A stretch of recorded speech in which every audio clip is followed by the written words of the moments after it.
Aadujeevitham the God life.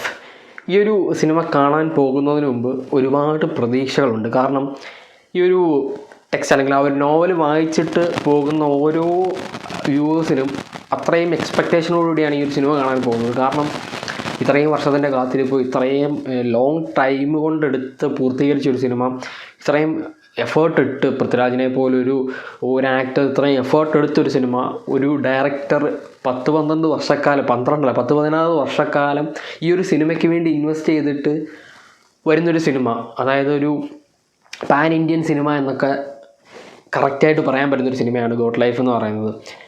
ഈ ഒരു cinema ഈ ഒരു നോവൽ ബെന്യാമിൻ എഴുതുന്ന സമയത്ത് ഒരിക്കലും ഇതൊരു സിനിമയാകുമോ എന്നൊന്നും വിചാരിച്ചല്ല ഈ ഒരു നോവൽ എഴുതുന്നത്. നജീബിൻ്റെ ജീവിതം ഇതൊരു ഫിക്ഷനേ അല്ല, ഇത് നജീബ് ജീവിച്ച് തീർത്ത ജീവിതമാണ് നമ്മൾ ഈ ഒരു സിനിമയായിട്ട് കാണുന്നത്. ഇതിനകത്ത് നമ്മൾ പൃഥ്വിരാജിനെ പറ്റി പറയുമ്പം പൃഥ്വിരാജിൻ്റെ അഭിനയത്തിൻ്റെ നാടകീയത ഉണ്ട് എന്നൊരു ഫീൽ നമുക്ക് തോന്നാറുണ്ട്. പക്ഷേ ഈ ഒരു സിനിമയിൽ അതില്ല എന്നുള്ളതാണ്.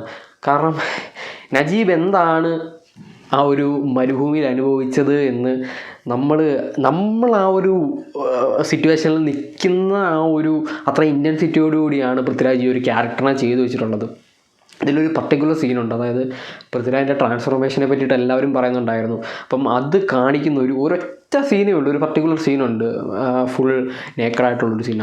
അത് കണ്ടപ്പം ഇത്രയും ഡെഡിക്കേഷൻ ലെവലൊന്നും, ഇത്രയും, അതായത് ഇങ്ങനെയൊക്കെ ഡെഡിക്കേഷൻ ആവാൻ പറ്റുമോ ഒരാൾക്ക്? അത്രയ്ക്ക് ഇൻറ്റൻസീവായിട്ടുള്ള ഒരു ട്രാൻസ്ഫോർമേഷൻ സീനാണ് അത് കാണിക്കുന്നത്, ഒറ്റ പർട്ടിക്കുലർ സീൻ.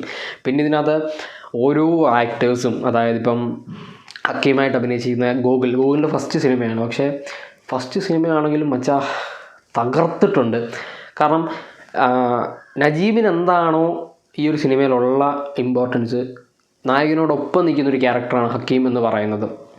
അതേപോലെ ഇബ്രാഹിം ഖദീരി എന്ന് പറയുന്ന ആ ഒരു ആഫ്രിക്കക്കാരൻ, അതായത് ഇവരുടെ രക്ഷകൻ എന്ന് പറയുന്ന ഒരു ക്യാരക്ടർ, അത് നമുക്ക് പറയാം. അതിനു മുമ്പ് ഹക്കീമിനെ പറ്റിയിട്ടും ഗോകുലിനെ പറ്റിയിട്ടുമാണ് പറയുന്നത്. ഒരു ഫസ്റ്റ് സിനിമയിൽ വന്നിട്ട് ഇജാതി പെർഫോമൻസ് ഒക്കെ കാണിക്കുക എന്ന് പറഞ്ഞാൽ വേറെ ലെവൽ തന്നെയാണ്. ഇതിനകത്ത് അത്രയ്ക്ക് പെർഫോമൻസ് വാല്യൂ ഉള്ള, അതായത് എന്താണ് നജീബിനുള്ള ട്രാൻസ്ഫോർമേഷൻ അതേപോലെ തന്നെയാണ് ഹക്കീമിനും ഉള്ളത്. രണ്ടുപേരും അവിടെ ഒരു മരുഭൂമിയിൽ 2 സ്ഥലങ്ങളിൽ അകപ്പെട്ടു പോകുന്നു, ഒരുമിച്ച് പോയിട്ട് 2 സ്ഥലങ്ങളിൽ അകപ്പെട്ടു പോകുന്നവരാണ്. ഇതിനകത്ത് നജീബിൻ്റെയും ഹക്കീമിൻ്റെയും കുറേ ഇൻറ്റൻസ് സീനുകളുണ്ട്. അതായത് മരുഭൂമിയിൽ അവർ രക്ഷപ്പെടുന്ന സമയത്തുള്ള കുറേ സീനുകൾ, അതിൽ ഹക്കീം ഒരു രക്ഷയില്ല, തകർത്ത് അഭിനയിച്ചിട്ടുണ്ട്. ഇതിനൊക്കെ ആക്ടിംഗ് എന്നൊന്നും പറയാൻ പറ്റില്ല, ജീവിക്കുകയായിരുന്നു.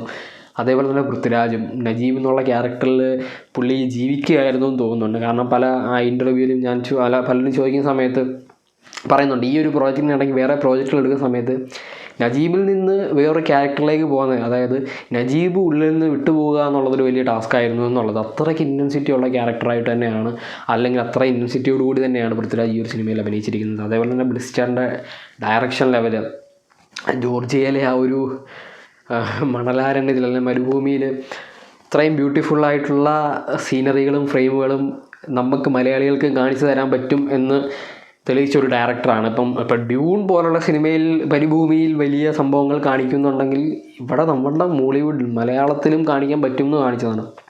കാരണം ഈ ഒരു സിനിമയുടെ ഒരു 80-85% മരുഭൂമിയാണ് കാണിക്കുന്നത്. 90% മരുഭൂമിയാണ് കാണിക്കുന്നത്. അതിൽ പൃഥ്വിരാജ് എന്ന് പറയുന്ന നായകൻ്റെ ആക്ടിങ് ലെവലും, ബ്ലസ്സി എന്ന് പറയുന്ന ഡയറക്ടറിൻ്റെ ഡയറക്ഷനും, റഹ്മാൻ എന്ന് പറയുന്ന ഒരു മ്യൂസിക് ഡയറക്ടറിൻ്റെ കഴിവുമാണ്, പിന്നെ സിനിമാറ്റോഗ്രാഫേഴ്സിൻ്റെയും VFX എല്ലാവരുടെയും കഴിവുകൾ തെളിയിക്കാൻ പറ്റുന്നൊരു സമയമായിരുന്നു. പക്ഷേ അവരെല്ലാം അത് 101% സാറ്റിസ്ഫൈ ചെയ്യുന്ന രീതിയിലാണ് ചെയ്തു വെച്ചിരിക്കുന്നത്. ഇതിൽ എടുത്തു പറയേണ്ട സീനുകളുണ്ട്, അതായത് ആ ഒരു വിഷപ്പാമ്പുകൾ വരുന്ന സീന്, അതേപോലെ തന്നെ ആ ഒരു മണൽക്കാറ്റടിക്കുന്ന സീന്. പൃഥ്വിരാജ് പറഞ്ഞതൊക്കെ കറക്റ്റാണ്. ഇൻറ്റൻസ് ആയിട്ടുള്ള മരുഭൂമിയിലെ ആ ഒരു മണൽക്കാറ്റിൽ അവർ രണ്ടുപേരും ഉള്ളത്, അതൊരു കിടിലൻ സീനാണ്. ഇപ്പം അതിൽ VFX ഉണ്ടെങ്കിൽ കൂടി VFX നമുക്ക് മനസ്സിലാവില്ല, അത്രയ്ക്ക് അടിപൊളിയായിട്ട് തന്നെ ചെയ്തിട്ടുണ്ട് എന്നുള്ളതാണ്.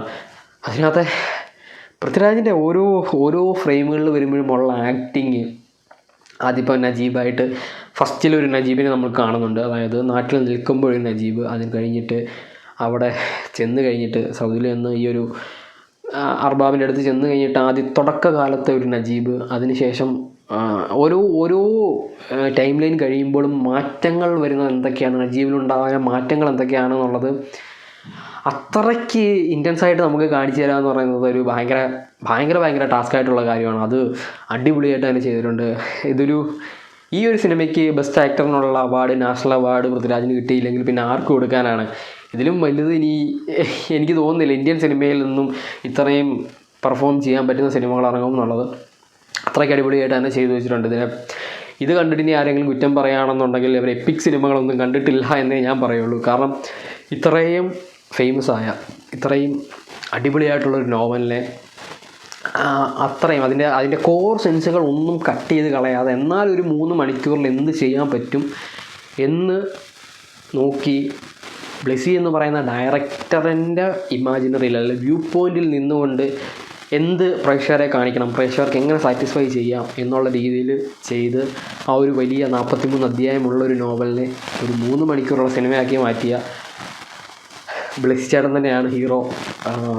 ഹാറ്റ്സ് ഓഫ് ഈ ഒരു സിനിമ ചെയ്തതിന്, ഇത്രയും വർഷങ്ങളെടുത്ത് ഈ ഒരു സിനിമ ചെയ്തതിന്. അതായത് ഒരു ഫ്രെയിമിലോ ഒരു സീനിലോ പോലും നമുക്ക് ഏതെങ്കിലും ഒരു ഷോട്ട് എടുത്ത് വെക്കുകയല്ല, ആ ഒരു പെർഫെക്റ്റ് ഷോട്ടിന് വേണ്ടി ദിവസങ്ങളും മാസങ്ങളും നിന്ന് എടുത്ത ആ ഒരു അത്രയും ഡെഡിക്കേഷൻ ലെവലിന് ഒരുപാട് നന്ദി. ഇതുപോലുള്ള സിനിമകളാണ് മലയാള സിനിമയ്ക്ക് ആവശ്യം, മലയാളി പ്രേക്ഷകർക്കും ആവശ്യം. പൃഥ്വിരാജിനെ പോലുള്ളൊരു ആക്ടറിന് തൻ്റെ കരിയർ ബെസ്റ്റ് പെർഫോമൻസ് എന്ന് പറയാൻ പറ്റുന്നൊരു സിനിമയാണ് ഗോഡ് ലൈഫ്. ഇനി ഇതിനപ്പുറം പൃഥ്വിരാജ് അല്ലാതെ ഈ ഒരു ക്യാരക്ടർ ചെയ്യാൻ മലയാള സിനിമയിലുണ്ട് എന്ന് ആരുമുണ്ടെന്ന് എനിക്ക് തോന്നുന്നില്ല. കാരണം അതിന് എത്ര നടന്മാർ വന്നാലും ഇത്രയും ഒരു ഡെഡിക്കേഷൻ ലെവലോടുകൂടി ഇത്രയും ആ ഒരു ഡെഡിക്കേഷൻ മൈൻഡോടുകൂടി നിന്നിട്ട് ആ ഒരു ക്യാരക്ടറിന് വേണ്ടിയിട്ട് സ്വന്തം ബോഡി വരെ കളഞ്ഞ് ഇത്രയും വലിയ ട്രാൻസ്ഫോർമേഷൻ ചെയ്ത പൃഥ്വിരാജ് വേറെ ലെവലാണ്. അത് പറഞ്ഞിട്ടുള്ള ഇൻ്റർവ്യൂവിൽ പുള്ളി പറഞ്ഞിട്ടുള്ള പോലെ തന്നെയാണ് ഇതൊരു മലയാള സിനിമയുടെ ഫേസ് തന്നെ മാറ്റാൻ പറ്റുന്ന ഒരു അടിപൊളി സിനിമയാണ് ഗോഡ് ലൈഫ്. നിങ്ങൾ ഉറപ്പായിട്ട് തിയേറ്ററിൽ തന്നെ പോയി കാണാം. അപ്പം ഐമാക്സിലെങ്ങാനും പോയി കാണാൻ പറ്റുമെന്നുണ്ടെങ്കിൽ അവിടെ തന്നെ പോയി കാണും. അതിനുള്ള ആ ഒരു കണ്ടൻ്റ് ഉണ്ട് ഈ ഒരു സിനിമയിൽ. അത്രയ്ക്കും ബ്യൂട്ടിഫുള്ളായിട്ട് ഫ്രെയിമുകളുള്ള ഒരു സിനിമയാണ് ഗോഡ് ലൈഫ്.